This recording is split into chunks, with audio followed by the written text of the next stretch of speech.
Oui, gros plan sur une maison pas comme les autres. La maison de l'adolescent, c'est le premier établissement du genre en Belgique. Situé à Charleroi, il accueille les jeunes de 11 à 25 ans en proie à des difficultés en tout genre, ainsi que leurs parents, qui sont parfois dépassés par la situation.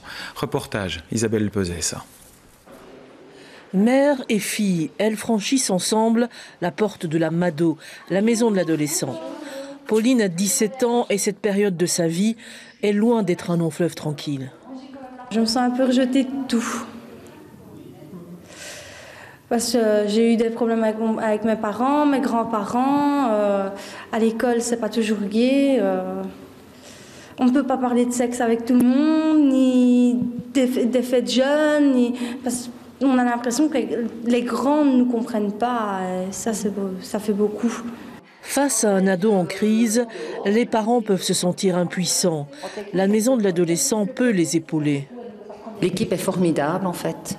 On ne se sent pas jugé, on ne se sent pas amoindri. Bien au contraire, ils cherchent vraiment à vous aider, à vous donner la main pour que vous puissiez continuer d'avancer. À la Mado, chaque jeune est écouté et entendu.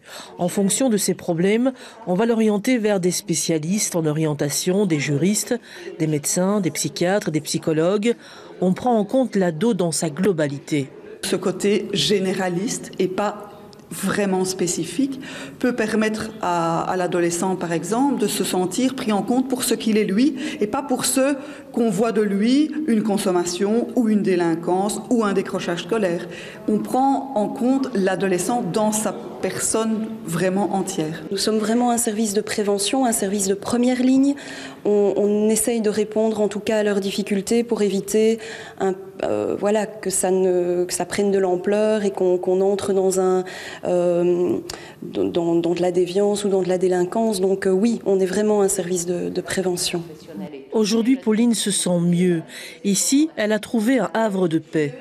Ils m'ont aidé à retrouver des patrons, à régler les affaires avec mon père. Quand j'ai un petit souci, autant moralement que physiquement, je viens me confier à eux. Ils sont tout.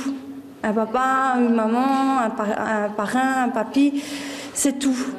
Sans le soutien de la maison de l'adolescent, Pauline aurait sombré dans le désespoir.